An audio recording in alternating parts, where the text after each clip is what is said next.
Today, we're diving deep into the golden glow of arcade lights, the sound of buttons clicking, and that unmistakable feeling of chasing high scores. Our guest today is a true arcade enthusiast, someone who lives and breathes classic cabinets, modern machines, and even home arcades. So I want to welcome to the podcast today one of my favorite YouTubers out there.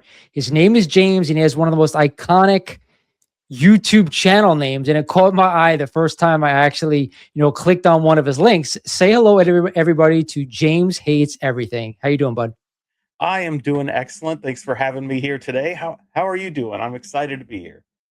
Yeah, I'm doing good, man. It's been a while since I've done a podcast of my own, but I've been trying to get some new and unique guests on that maybe other people who don't usually watch my stuff for all types of things.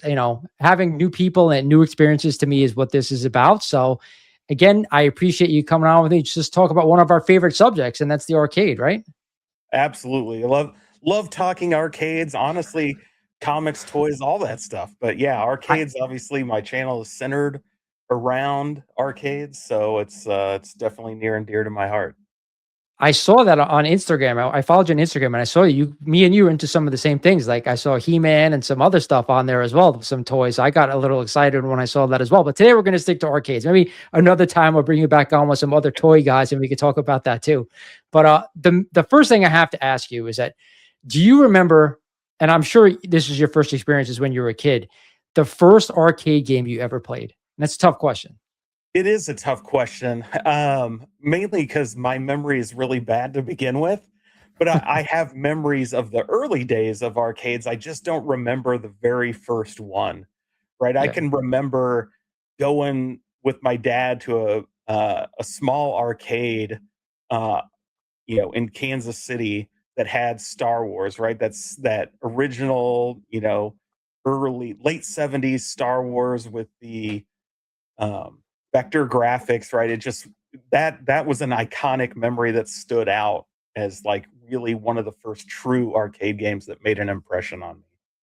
Yeah, I agree. That was definitely one of the ones when I saw it, it was like, oh my God, like what is that? It was so much different than some of the other arcade games that I originally sought out to play. So it's like when you first see that cabinet and you first see the gameplay, I'm like, holy crap, like I have to check this out. But for me, it was like I have always been a fan of the original early 80s Nintendo cabinets. Like I've always flocked to them. And I don't remember, like you, I don't remember the first game that I actually played, but I remember being drawn to a bunch of those originals, especially like Donkey Kong, the original Mario Brothers, stuff like that. I can always remember like vividly in my mind, like hitting those first whenever I went to an arcade. But speaking of that arcade, is there a specific place that you got to go? Like you mentioned, you went with your dad to a specific arcade. Was there certain places, and what were they named? Like, Yeah, so most of my arcade days was really around two locations, and one of them I could never tell you the name because I think it went out of business pretty quickly. But it was close by, so me and my friends used to be able to get on our bikes and ride over and play there. But the big one that we all went to was called Fun Factory. It was at the local mall, and it was a much bigger arcade experience than say the local place that was near me. see, I wish I had outside of like I've talked about this before on other podcasts, but there was a place by me called Showbiz Pizza. I don't know if they had other. You had one by you? Oh yeah, I that's again talk about early memories. Showbiz we had several in the area, and I had a birthday party at Showbiz, so I still remember getting the little 45 record with the Yeah. song by Rockafire Explosion. Say it's your birthday, those like the iconic animatronics and stuff. Like I loved Showbiz. I still collect Showbiz stuff. I have mugs and some things over across the room that are all from Showbiz. I might have to do that. You just met, you brought that up. I'm like, I collect a lot of stuff. I might have to go out and start collecting Showbiz stuff. Cause yeah, but for me, like the Showbiz was one of them, like, cause there was always, like you mentioned, you go to somebody's birthday party at Showbiz Pizza and you got to play the games.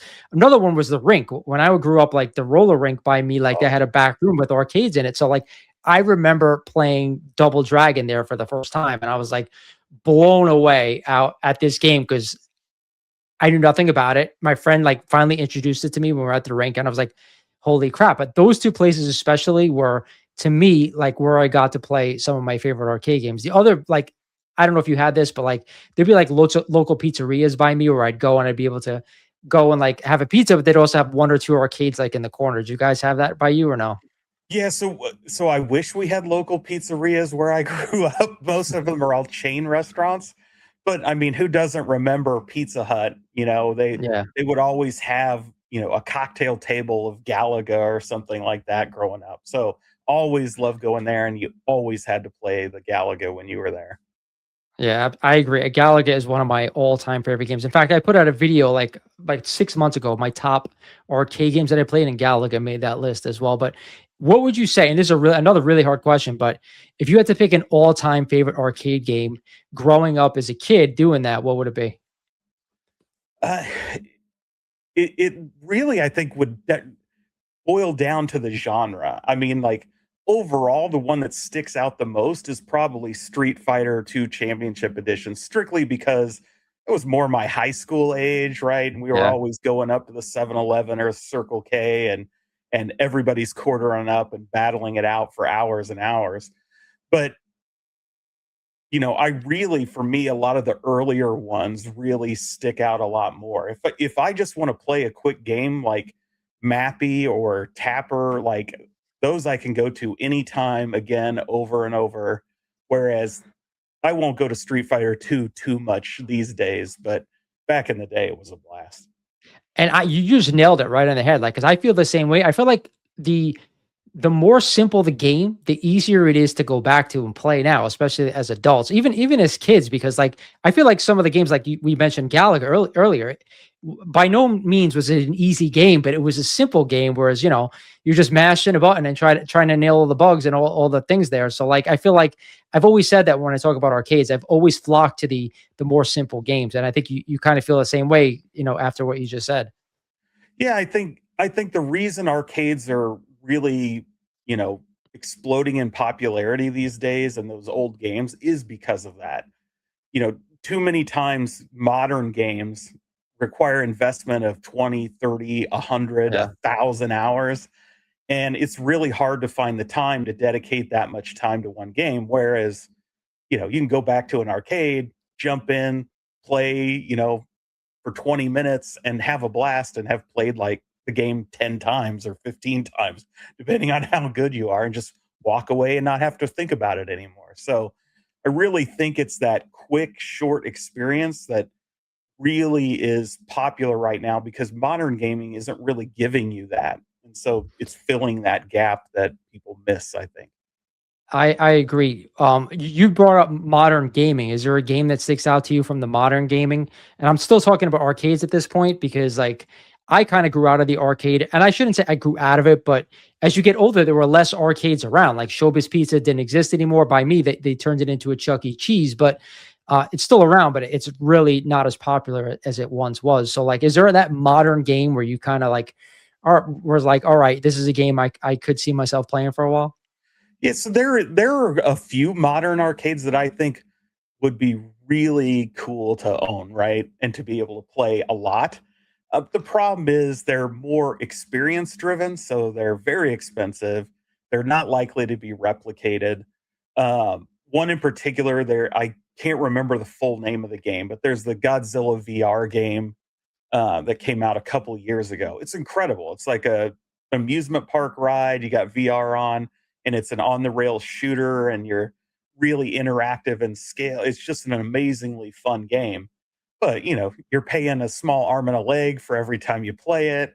You know, those are the kinds of experience I think in arcades that are still good outside of the redemption stuff. Obviously, redemption stuff is very popular.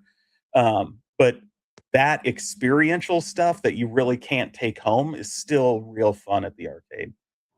I agree. I will say this, and that um the modern arcade for me, like, and I talked before about like stepping away from the arcade as they disappeared, but the cost to play arcades as we got older became an issue because back in the day, you're paying a quarter to play a game. It wasn't a big deal. Now all of a sudden it's $2, 250, whatever it is. Oh It yeah. just got to be too much money, and one night alone would be like over 100 something dollars if you really spent a good amount of time playing a certain amount of games.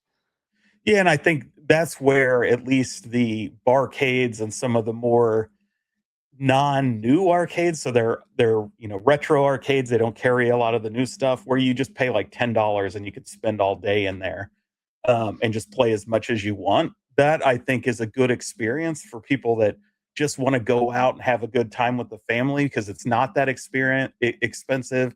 Your kids can jump on some of these old games that don't take a lot of learning. It's one Yeah. joystick and one button for a lot of them, right? Like, so it's really easy, and of course, kids always gravitate to all the driving and motorcycle games and things like that anyway. But that there is opportunities, there are great arcades out there now that aren't all the modern stuff. So I find that a ton of fun, and obviously the ones that are barcades have a whole different level of fun with them, right? Yeah, I wish we had more of those by me. I'd probably be hanging out there a lot more, but we don't have too many of those. But the one thing I forgot to mention before when we were talking about places where we played arcades, I don't know if you had a ground round by you. Did you have a ground round? No, I'm not familiar with that one. All right, so it was like a restaurant. How about a Bennigan's? You have a Bennigan's? No, No, okay. So I so it's I it was like do remember that name, but we didn't I don't think we had one. it was like a TGI Fridays. I'm sure you've had one of those. Okay, so it was like a Fridays, but they had like a small arcade when you win. And I remember playing Paperboy was one of them, still one of my favorite games of all time. There, on of course the bike handle and stuff like that. And there was one more, pole position. I've always been a great pole position player ever since I was a kid. So it's one of the still games to this day that I flock to. But here's a weird question, and I think I have to ask every arcade enthusiast about this. Is there like this one obscure game that you're like obsessed with that many other people like don't really love? They're like, oh, really? That's a really cool game, but like not a lot of people like it. So for me, it's Mappy. So I don't know truly how many people know or those that do know even like Mappy. Like, I think it's a blast. I don't know if you've played it, but the object is you're a mouse police officer, and there's a bunch of cat burglars trying to steal stuff out of a house or a hotel or whatever it is. And so you're going around trying to secure all the goods while avoiding the cat burglars, though, which is kind of like backwards. You'd think you'd be arresting them or something, but it's the other way. But it's a ton of fun because it's sort of like Pac-Man, where it's a maze type level but it incorporates a trampoline mechanic. So you're jumping from floor to floor, and if you are on the trampoline too much, it breaks way, and you can use the environment against your enemies. So I find it like really a ton of fun. And it's something that I've probably put out, countless hours into over the years because I just enjoy it a lot. But If there's always that one, man, I'm telling you, there's one game that's like the dumbest game in the world, but you always go back to it. I don't know. For me, I hate to say it. Some people are like, oh, that's a pretty mainstream game, but it was always Dig Dug. I thought that game was the dumbest game in the world, but I couldn't stop playing it. I don't know what it was, but it's something that always flocked to. That and Mr. Do. Mr. Do is another one where it was like, it wasn't a great game, but it's one of the first ones I always went back to. It was like, oh, all right, let me play on this. And I just always just standing in front of there, playing, smashing the buttons. And I was never good at any of those two games, by the way, but maybe it, that's why I think they're obscure.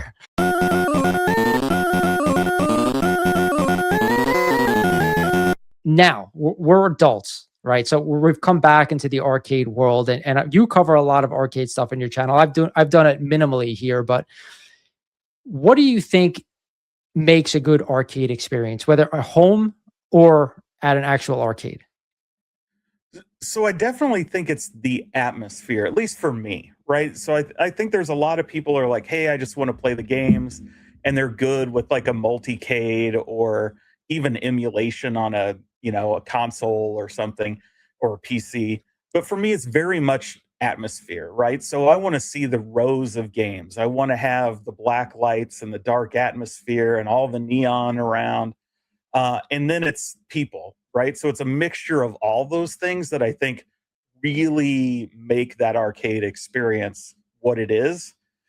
So even, I have a home arcade. It's designed around recreating the atmosphere of an arcade. So when my kids are all down here hanging out, we're as a family, or if we have guests over, it's recreating the atmosphere of the arcades in the 80s and 90s that you just really can't get easily uh, elsewhere these days. It is, and I think even now, like I have local arcades that are nothing like the arcades that we grew up in. We mentioned like Showbiz Pizza. I mentioned the Ground Round. You mentioned a few others by you. There is no experience like that anymore. I cannot find one. Like the arcades by me are just games stacked up in like a warehouse, and they let you in. And like you said before, where you pay the amount of money, you can go in and you can play whatever you want. But the experience of like the look, the feel, the music, the food, the people Yep. around you, you don't get that. Like I don't get people standing around me putting a quarter on top of the marquee and say I got next. Like that doesn't happen anymore. So like that whole experience is a big thing. I really wish someone somewhere would kind of recreate that experience. But it brings us to like our next topic, which is the home arcade. Uh, you know, Back when the whole home arcade thing came out, I know Arcade One Up hit. At least that's the first one that I remember hitting. There might have been someone before then, but you mentioned you have your own home arcade. So how many machines do you have in your home? So in my home, I have like 21 if you count a couple virtual pinball machines. Then I have four more at the office. So I have a break room at my day job that I put four like arcade That's one ups awesome. in there for people to play. And so, I'm running out of space. That's always a challenge, right? When you have a bunch of these. But that's really why I do it is it makes the atmosphere. And if you start counting like claw machines and other things, that number goes up. But really just looking at the arcade stuff is awesome. So let me ask you this. Are they all Arcade One Ups or do you have actual real machines in your house as well? So right now I have one quote unquote real machine. It's not an original. It's the Unico Nova Blast, which is like a modern recreation of a candy cab, which Mhm. uses the original arcade boards. You can put JAMA boards and stuff. You can also hook up other things like Pandora's boxes, even your Nintendo Switch if you want. But it's great because you can play all the original JAMA boards from the original arcades, plug it right in. It's got a huge like 26-inch screen. It's awesome. I did the real arcades in the late '90s, early 2000s. Um, me and my roommate, we would go to auctions and buy real arcades, and so I've had my share of that. And now I have back problems, and I don't look at like recreating that. They're very heavy. Yeah. They do take a fair amount of maintenance, especially if you want it to look good, right? Because you're either if you're paying for one that somebody's already restored, it costs a lot of money. If you're getting Mhm. one that needs restored, then it takes a lot of work.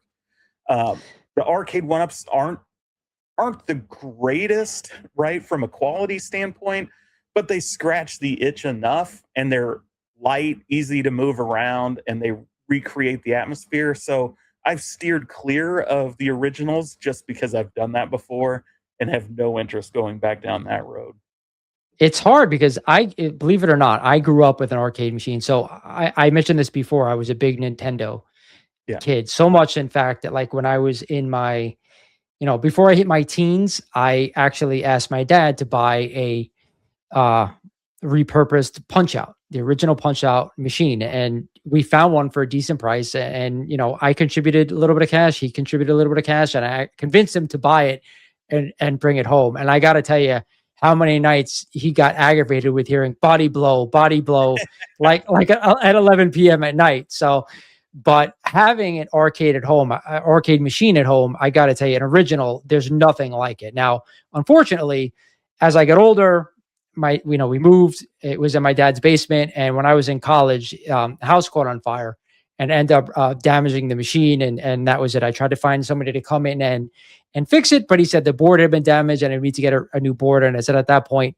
I said it's just time for me to sell it for parts, and that's what I did. But I will say this: having an original arcade game, especially if it's one of your favorites, there is no better feeling. But I, like you, got into the whole arcade one up thing when they first came out, and I got to tell you, in the beginning, it was like a little bit of a fad. I saw them hit Walmart and I was a little bit taken aback. Obviously, this is pre-Riser when they first came out. But once we found out that you could buy a riser, and then I think that Marvel Superheroes came out when it had the riser with it. I could be wrong. I think that was the first one that came with a riser, of course, that matched the actual arcade one up. Right. And at that point, I was blown away, and it was like a special edition. I was like, you know what, I got to order this thing. It really looks cool. So, what was your first like machine, whether it be arcade one up or somebody else that you brought home and said, you know, I got to have this thing?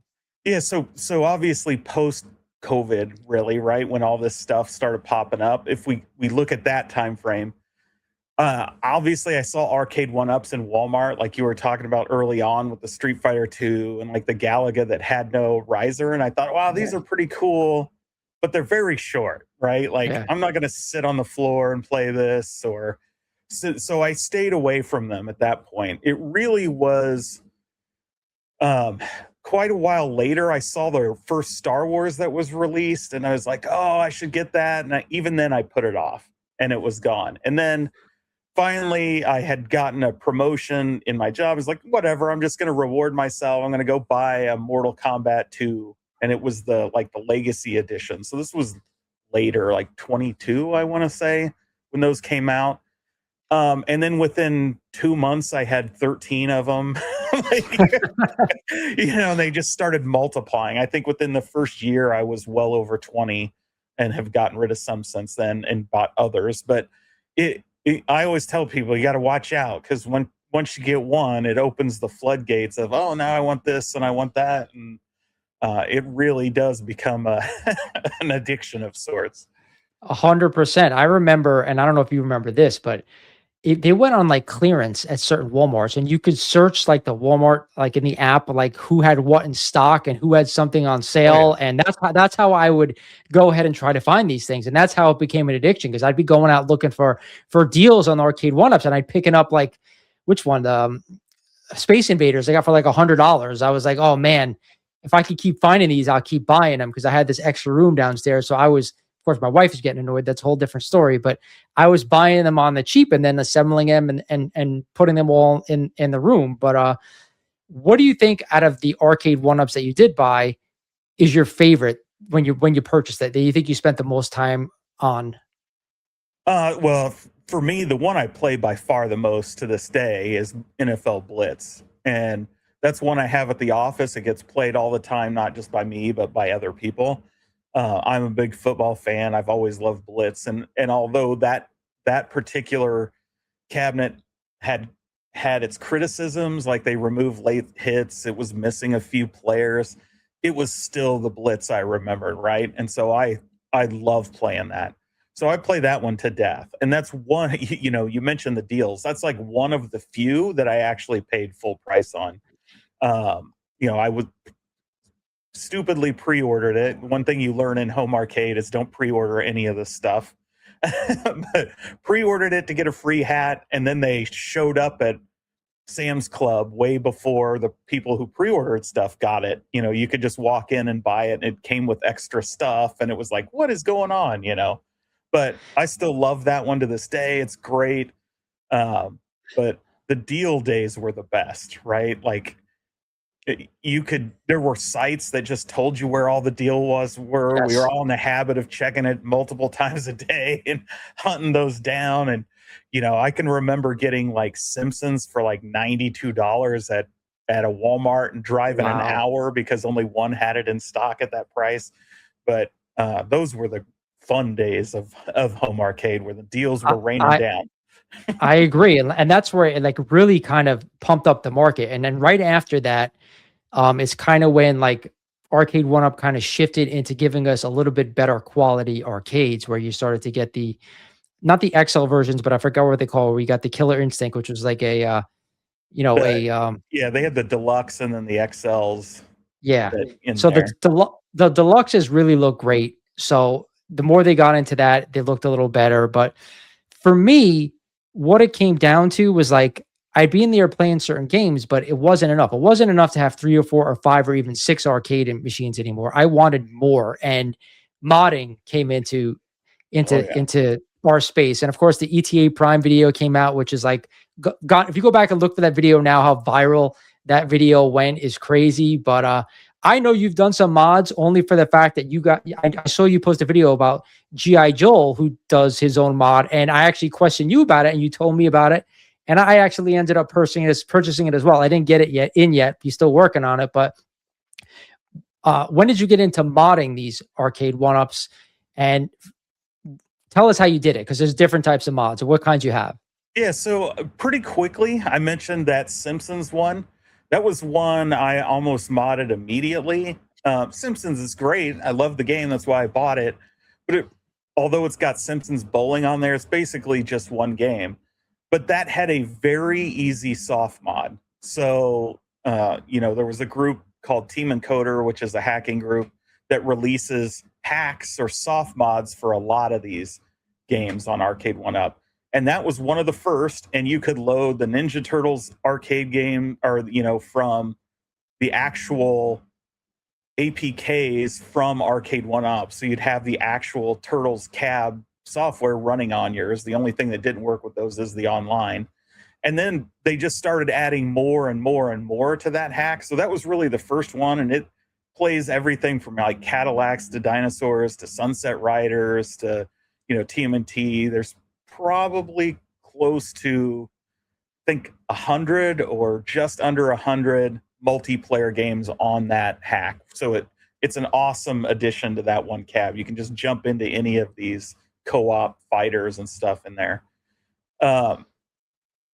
Then I did I hacked the Terminator 2, which was a later hack from the Team Encoder group to add more shooters to that. Again, another cab that only came with really one game on it.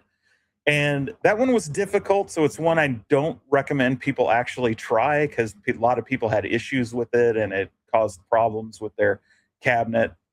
I've done some basic, like I created an entire Akari Warriors cab out of a Street Fighter 2 HS5, so that had custom everything. So the controls from GRS, Glenn's Retro Show, he released a set of controls for Akari Warriors with the rotary stick. So that was the first thing you needed. So once he did that, then it was, okay, well, that cab, I can soft mod that cab. So hacked it, loaded RetroArch on it, put in Akari Warriors and a bunch of it, like Heavy Barrel, a bunch of other games that use the rotary stick. Had a custom screen made by Buy Stuff Arcades for a 19-inch vertical, put that on there. Had all the custom artwork done. G.I. Joel made a custom deck for me so that I could have the right button layout on there and everything. So truly trying to recreate the original in that form factor. So that's really the first, I think, full cabinet mod where I did all the stuff, adding, new cabinet pieces, new artwork, new everything. And then, of course, you mentioned his build choice, which is really more of a kit, which is what's awesome about it. So it's whatever you want it to be. And that's phenomenal. Talking of Nintendo cabs, right? It's awesome. It's like perfect scale. It's obviously not full size, but it's scaled down and it looks right. And he's made all the sizes proportional, so it's still, so you can fit the right artwork on there. The deck's at the right height, so it's not awkwardly low or too high. It's right where it should be. Like, it's a great cabinet, but it's one that's like built from scratch essentially. So I saw yours, and yours is a Popeye, and it looks absolutely phenomenal. And I mentioned Popeye because as soon as I saw that, again, one of those Nintendo games that I absolutely loved growing up as a kid. So that caught my eye when I saw that video, and that's what made me reach out to you. But it's funny, we talk about mods, and we talked about the Walmart, and then we talked about, wanting to mod our things. You wanted more games, right? Arcade 1-Up at that point wasn't putting out enough classic games that we all wanted. But for me, I think every cabinet that I've ever had, I ended up modding it at some point, right? I probably in my lifetime, I've had about 12 Arcade 1-Ups or arcade cabinets that I would say most of them I mod, maybe not all of them. But you mentioned T2. I have a T2 sitting right here. You can't see it, but I actually ended up modding it with a retro shooter. And I actually have a video on how I did it. And that video actually did really, really well. Other people, tried it and they said it came out really, really well. So that was a really fun one that I did that I still play to this day for shooting games. And then I did my own complete mod that I got from Micro Center with my own artwork, my own buttons, my own joysticks, my own image that I didn't create it, but I pulled it from somebody. They gave it to me, installed it. But To me, the modding is kind of what started Arcade One Up on its downslope, in my opinion, only because they weren't putting out certain games that everybody wanted and they weren't moving fast enough. And of course, the prices went higher and higher on these things, even though they did try to, appease some of us arcade enthusiasts with better joysticks and buttons. But they were, again, the prices started to get astronomical. So let me ask you this. Are you still buying? Obviously, Arcade One Up is no more, but are you still buying home arcades, or you think you're done? So, it's harder to buy them simply because they aren't making any, right? Like, Yeah. so this past year, I bought the Nova Blast, which is from a completely different company, and it's more of a real arcade. But I did pick up the Basic Fun WrestleFest. Um, it was their first product out of the gate. I'm not a huge WrestleFest fan, but it was enough that it's like, hey, I'll pick it up. I want to see what they've done anyway. And I was pretty disappointed overall with the quality of it. The gameplay was fine if you can ignore the fact that it was missing key wrestlers and things from the games.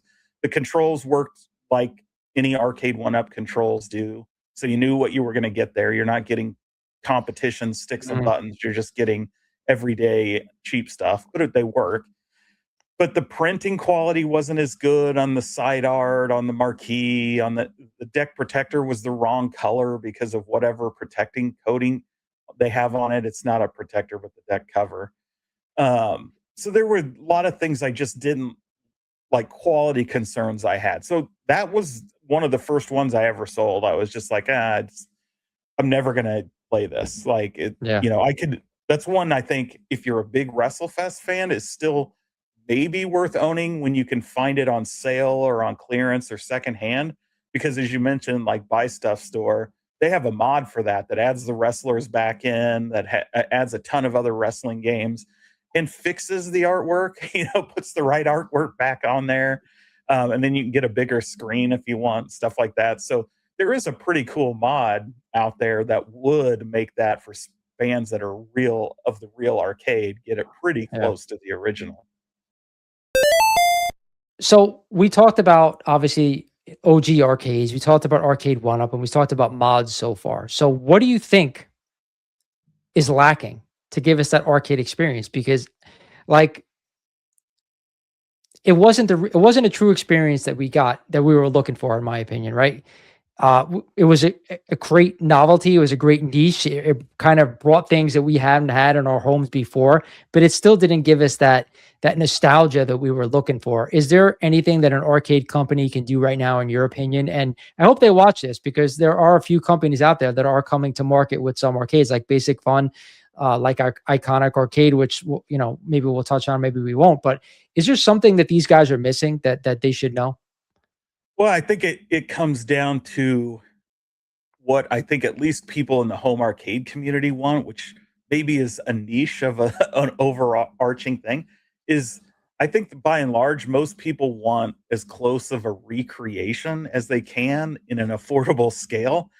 And some of that is they've already done a lot of the top 100 games. So you're Yeah. talking about finding more niche ones or more difficult to do. You mentioned Paperboy. Paperboy's been on several cabinets from Arcade One Up, but none of them did it right. Like, none of Yeah. them have the right controls. Like, they even put it where you play with a trackball on one, which is like, what? But releasing one with a handlebar would be awesome, right? Like, Yeah.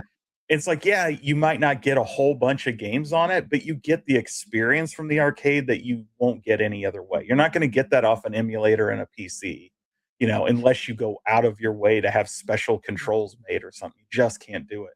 So things like Battle Zone, some of that stuff that truly has unique experiences to them would be a game changer. I think that would get a lot of people really excited again. People always love the driving game. So, you know, they do that because it has a different kind of control scheme and it's a different kind of experience. So if they focused on some of that, I think they could have big sellers, even if the titles themselves aren't huge. I think collectors and people that enjoy this stuff would like it. Otherwise, it's really hard to say because bringing new people in at this point, I think is difficult. You know, your selections haven't been great. The big games have all been done. So to bring new people in, you have to go back to the classics, which a lot of us have bought 3 or 4 times already, right? As we upgraded. So I think they have to balance that. I've always kind of recommended when Arcade One Up was floundering before they sold out to Basic Fun, that the ones they have in stores, the Pac-Man, the NBA Jam, what are Mortal Kombat, that's fine. Those should be your loss leaders, your what are they the their gateway drug, whatever you want to call it. That's the I want to get you in the door with these huge titles, and they're just going to be out there forever. And then once you've bought that, I want a catalog and a website full of all these other ones that you basically only buy direct from me because I can't convince Walmart to stock a Dragon's Lair, you know, uh, a Burger Time, some of these Yeah. other ones. So I want you to have that where you can walk into Walmart and Best Buy and buy the big titles, but I want to convert you later into these niche ones like Tron and stuff like that that will keep you buying and going. And I don't need to sell, 500,000 of them. I only need to sell, 500 to 3,000 of these things. So it becomes easier and more sustainable for these companies. But they don't. They're just not interested in that, from what I can tell. Arcade One Up played with that for a little bit, but for the most part, never really dedicated to it and got focused on how do we get Gen Z, apartment dwellers because they looked at numbers, right? People that live in big cities generally live in apartments. They're of, a certain family status, as in mostly single, things like that. Doesn't mean there aren't families and people that live in apartments that buy these things. It's just in general, they looked and said, oh, there's a big sizable market here. So instead of going more recreation, they went what we all call the slim Cadies, which is they started shrinking them, the depth of them, so that they were kind of just like these glorified things that just sit next to the wall. And they lost that, for lack of a better word, that replica feel. And then everybody was upset at them, and and then nothing moved at that point, right? And that's why they're not here anymore. I So agree with you.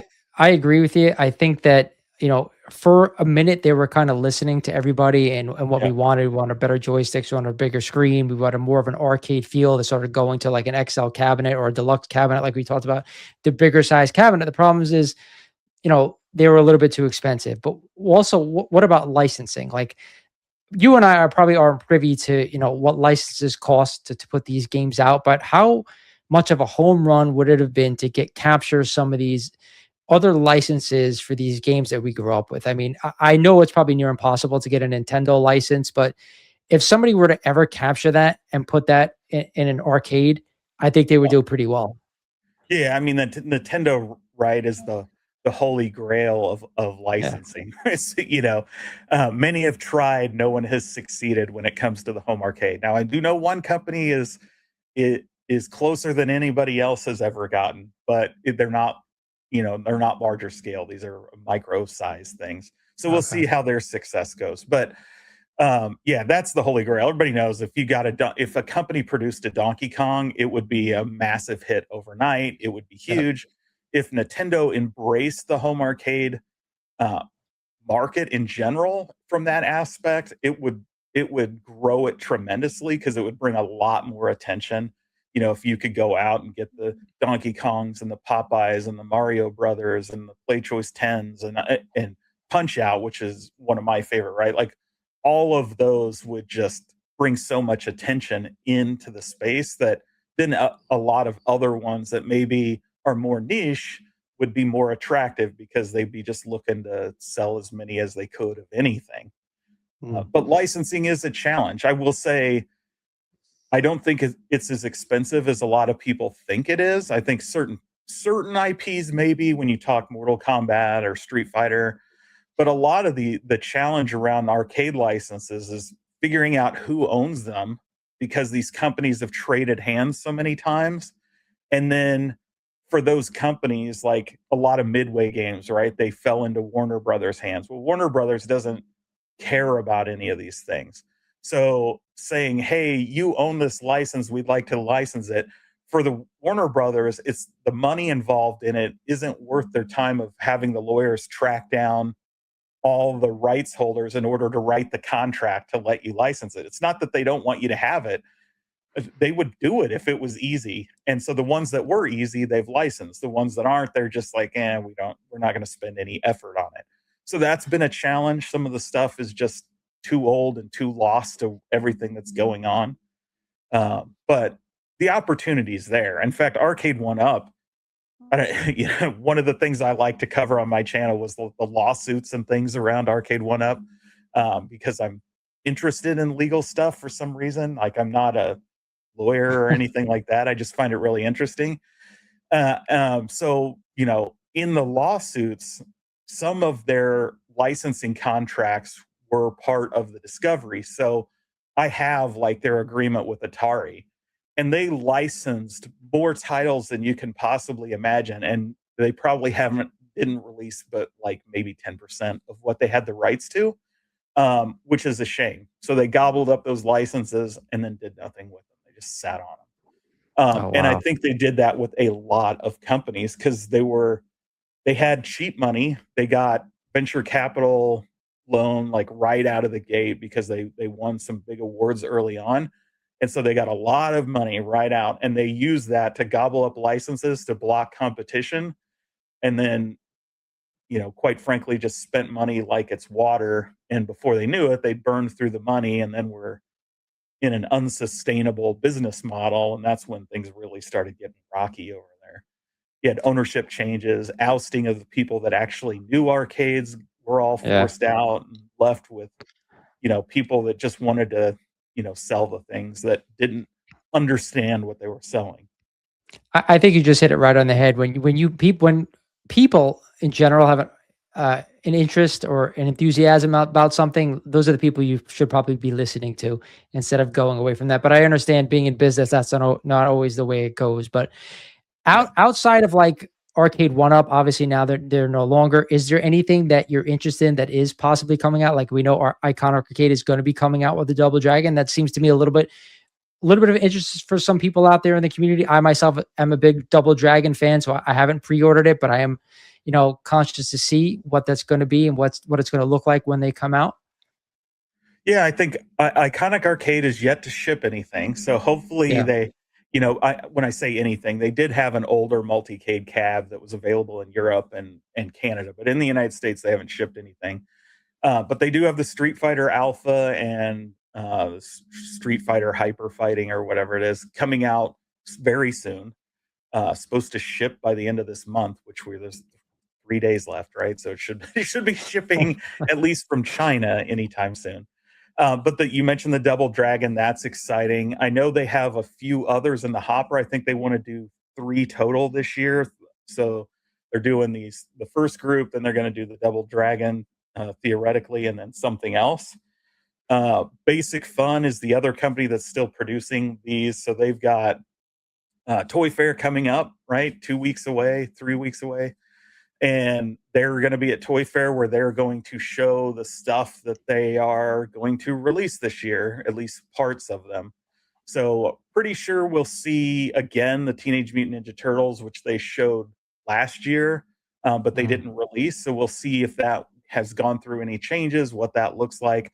Hopefully, Basic Fun will add online play for their next releases because the first year's releases, none of them had online, and for things like Ninja Turtles and stuff, you want the online so that you can play with other people. Yeah. Some people really like online. I'm not a huge fan of it. It's nice having the scores. For people that love fighting competitions, they love it. Like if I play Street Fighter, I'm just going to play it, against the Yeah. computer or I'm with whoever's you. standing next I'm to with me. you. Like I'm not going to go get waxed by some try hard, right? Like because I won't be able to compete. That's just the reality of it. So some things online I think is important. Others it's not that big a deal. But the fact that they don't have any is a challenge because several of those games really are. That's why they're an improvement over the originals. Is now you can play with people over the internet and still play on an arcade, which is a pretty fun experience. So you've got them coming out. I think you'll see Ninja Turtles. I think they have a driving one coming out, which they haven't said, but is supposed to be a new title. Um, I think they'll officially announce the WrestleFest Supreme, which is their near full size, right, 19-inch screen. Some of those have leaked out already. Like they've sent out review copies to a few like magazines, and they've put them up for sale. So if you watch Facebook Marketplace, you can buy WrestleFest Supreme today. There's somebody selling it out of California, and last week it was somebody in Michigan was selling one. So like they're popping up for some reason, even though they haven't been sold anywhere yet. So you'll see that. I'm hoping that we get more details about now that they've acquired Arcade One Up, which really happened at the tail end of 2025, what that is going to look like going forward. I think it's too early to say, hey, here's a bunch of titles we got the licenses for that Arcade One Up had, and we're going to rush them out. I don't think they've had enough time to do any of that, but it would be nice to hear them at least talk about what they're thinking about. You know, I have a track and field from Arcade One Up, which is a I saw that. prototype. Yeah. Yeah, one of two in existence. Like that's a game that's been begging to get made, and Yeah. nobody made it. It's like a classic. But you know, so we may see something there. Then you have Unico. I mentioned them with the Candy Cab. They also created the MVSX. If you're a Neo Geo Big Red fan, they did a 3/4 scale arcade in that, which they're selling or at least marketing again. So they've brought that back. They've indicated that two more will be coming. Of Visco, which is basically it's not a huge arcade brand, but it's very. If you're Neo Geo, you've probably played some games from Visco. And then Raiden, which is the Japanese vertical shooter game. Which, they have a Nova Blast version of that coming out. So if you want Raiden in a candy cab form, you can get that. But they're also going to come out with that 19-inch monitor size, home arcade size version. So those I think we know are coming for sure. And there are rumors that they're also doing a larger scale, full size wood cabinet licensed by somebody. They haven't announced who yet, but there's rumors that one or two are going to be announced this year. So I would look for that somewhat soon. But when you talk about the big ones, that's really the only companies that are making larger companies that are making fully licensed products. Then we mentioned G.I. Joel. He's going to do a Robotron once he gets caught up on all these other ones. He's just a one-man shop, so it takes some time. And then the smaller scale stuff, quarter arcades, like they make 1/4 scale arcade recreations. They're really kind of cool for collectors. They're pretty big. I mean, if you think talking action figures, right? It's 18-inch scale action figure size. So they're pretty big, and they're very They, playable because they're that big, but they are tiny compared. You're not yeah. gonna play hours on a little tiny They, arcade. they do look cool. Don't get me wrong. I've seen them before, but I gotta tell you, I don't know how anybody sits at them for a really long period of Yeah, time and plays you on got that thing. But they do look really cool. But it's got to be tough to play. Let me ask you this: like you mentioned all these companies, which is great. I'm actually going to be at Toy Fair this year, which is phenomenal. It's the first time I'm going there, so I am going to check out Basic Fun's booth, and hopefully, I have a scoop for anybody out there. I'm sure other people will be covering it as well, but stay tuned for that. But a question that I did want to ask you before, which we started talking about something else, was you said you have about 21 arcade one-ups. Could you rattle them off right now? Which ones you have, or most of them? Yeah, so I have Time Crisis, which is like the last real, like, you know, new title they released. I have Yeah. Golden Tee, I have the Track and Field, I have the Pac-Man Cabaret cabinet. I don't remember what they called it. Um, uh, Fast and Furious next to that. Then I have the second release of Star Wars, which I like the best because it had the full graphics and the riser matched. Um, Next to that is Dragon's Lair. Then I have, of course, G.I. Joel's like Popeye next to that. Then I have MVC2, Atari 50th, Street Fighter 2 HS5, the Akari Warriors, Killer Instinct, Terminator 2, Ridge Racer, X-Men, Simpsons, the MK2 Legacy, Blitz, NBA Jam, Street Fighter 2 Hyper Legacy, which was the hyper fighting version. Then I got a couple at games, the 4KP and the other pinball Nova Blast. I have Pac-Man XL.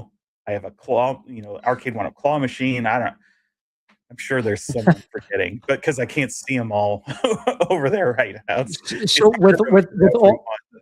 with all that there, does space ever begin an issue, or the noise? Like, does somebody in your house be like, "Dude, there's just way too much noise coming from there," or space become an issue, or no, you're good Uh, with space? the sound is pretty good. Like I have other arcades down here too, right? I have like a 75-inch multicade, so I have a giant screen with a multicade hooked up to it with the RS3 Reaper. Their Yeah, retro shooter, the RS3 Reapers, which are I think the best gun that anybody's released. Like they're awesome. So I can play like the more modern shooters using Techno Parrot and stuff on there. That's an experience, right? Like it's awesome.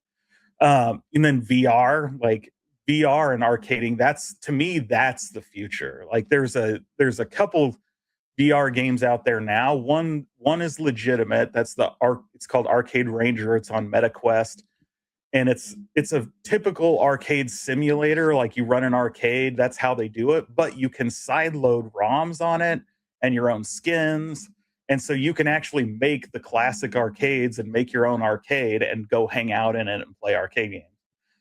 And then with the X Arcade control stick, which is sold by another company, it syncs with the MetaQuest, so you can actually use real arcade controls while you're playing those games. Um, but an even better one is the Arcade Time Capsule, which runs on PC and VR. That is insane. If you've never experienced it, um, it is it is 5 floors of every game you can ever imagine. It's got all the 80s and 90s music playing. It's got posters on the wall, all the lighting. It's really like nothing you've ever experienced. It's pretty amazing. And when they can get that into a multiplayer atmosphere where you can hang out with your buddies and play in there, that will change what I think our home arcade gaming is. Like people, I think, will just jump into that all the time. and that's To what me, that's what I think that's what we want, right? That's really what we're looking for, is that right. experience. So you probably nailed it right there. So I'll ask you this: when family and friends come down and they see that arcade and everything going on, how do they react to that setup? It's pretty insane. Like I've had comments like my brother-in-law came in one time like a year ago and was like, "I'm having my 50th birthday party at your house," right? And they live in Colorado, so it's like they'd have to travel here to do that. Like it's pretty like kids go nuts, and even like adults will like just be like blown away. So like you can walk up and play anything, whether it's the claw machines or the pinball or some of the other games. Like that's it really is mass appeal. You'd be surprised because everybody remembers playing some version of these games at some point. Yeah, And the nice thing with the arcade one-ups versus, oh, I have a multicade, right? It becomes it's a lot more difficult for somebody who doesn't know how to use a multicade to use it, meaning like they get lost in changing games. There's too yep, many. And that experience they just walk away from. Whereas when you have the arcade one-ups booted up and they're into the different games that are there, they just walk up, play that game, and then walk off and play the next one and stuff. So it becomes easier to manage too. You're not having to constantly fiddle with it and show somebody how to change games and things like that. So it's an overall better experience. But definitely like parties and stuff, they're huge hits. yeah. It's cheap, free entertainment, right? So So it's funny you say that, because I gave my dad a multi-cade to put in his basement now. Like, he's got a kid that lives across the street from him. So sometimes the kid will come over, and it wasn't a good idea because I'm getting phone call after phone call. How do I get from here to here? How do I get from here from here? I'm right. like, forget it. I should have bought you like an arcade one up and just left it there and be done, because that would have been nice and simple. So I know what you mean. But if you had to pick one arcade machine that you absolutely love, that arcade one up or some of these other companies never made, what would it be? Um, wow. The the one before I made it was Akari Warriors. Like that was Yeah. my bucket list one. Like I really wanted that. So that's why I made that one. When I think back, it would probably be Afterburner. That's one that's high up on my list. Yeah. Just that experience is currently missing. And it's, remember as a kid, right? The hydraulic version that you're sitting in. And not that anybody will make that, but I you would know, love that. that experience is just like burned into my brain from being a kid. And it was so like, oh wow, you're moving while you're flying, and just that game is just it's fun, it's easy, it when I say easy, I mean it's easy to get into. It's not Yeah. easy to get through it, but so that's high on my list, and Spy Hunter would be another one that is like, how has nobody released Spy Hunter, right? I agree with you there, 100%. That was one of those games where I wasn't good at it all, but I would always flock back to as well with Mr. Do and Dig Dug. Those are three great choices. I think if anybody came up with an Afterburner, that would be like an ultimate. Everyone would be buying it. If it was a decent price, Oh yeah. everybody in their grammar would go after that. That's a great pick. I forgot about that game. Very good. All right, so I got a couple more, and then we'll wind this thing down. Um, if you had to start your own arcade, you had to only have 3 games, what would they be? You might have just mentioned one. The 3 of them maybe right there. So am I is this in my house, or is this like Yeah, a yeah. legit If your arcade? personal My your personal personal games. arcade. Yeah, Punch Out would be super high.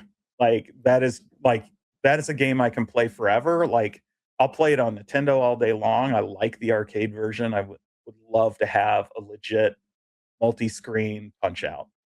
Um, then it would probably be um, I have to have a Mappy, so like I will play that.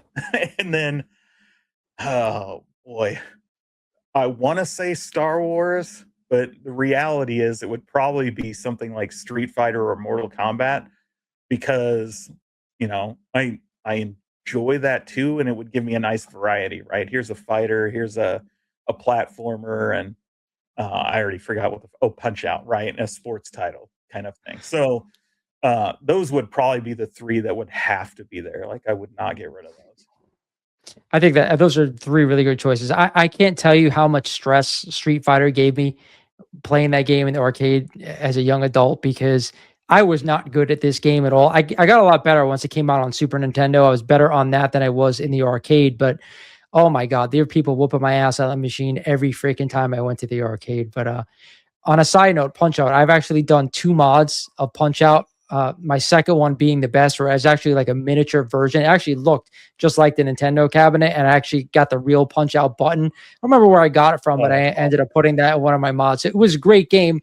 Mod was really, really good, but at the end of the day, I think the machine was too small. Obviously, it only had the one long screen instead of 2 split screens like it should be. So I think if anybody out there could ever get like a license for that and actually do it the right way with the 2 screens, that would be a real hit as well. But last question, buddy. First, I want to thank you for coming on. This is a great chat. Anybody who watches and plays arcades, watches some of the other content for arcade out there, make sure you're following James Hates Everything. It's a great name, but he covers everything in the home arcade space right now. He's one of my favorite arcade channels out there. But last question, where do you see the arcade hobby in 5 to 10 years? The home, and obviously, if you think there might be an in-person arcade as well.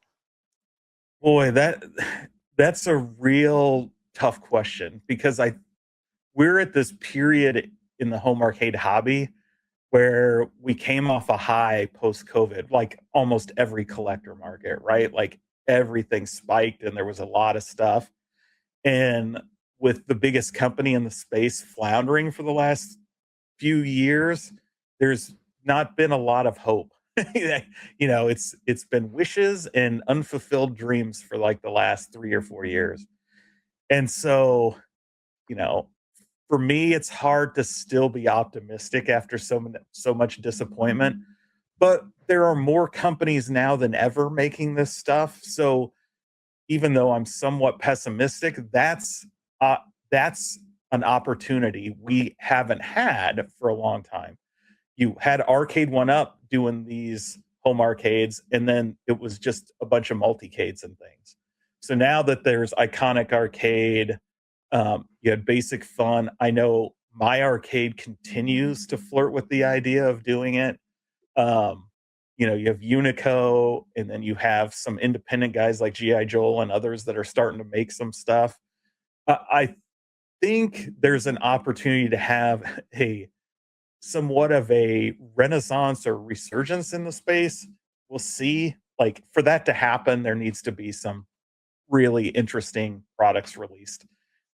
I I don't think we've seen that yet. There's not anything that's been really exciting. The closest was WrestleFest, because nobody thought it could be done, but the quality issues were just too hard to overlook, and it was a problem. And so, we'll just really have to see who steps up and really delivers something next level to get it excited and going again. If you're a listener and you love arcades, home setups, or chasing that perfect high score, make sure to follow, subscribe, and drop a comment down below. Until next time, keep the quarters ready. If you'd like to become a sponsor here on the Mighty Rewind podcast, make sure you reach out at the Mighty Rewind podcast at gmail.com.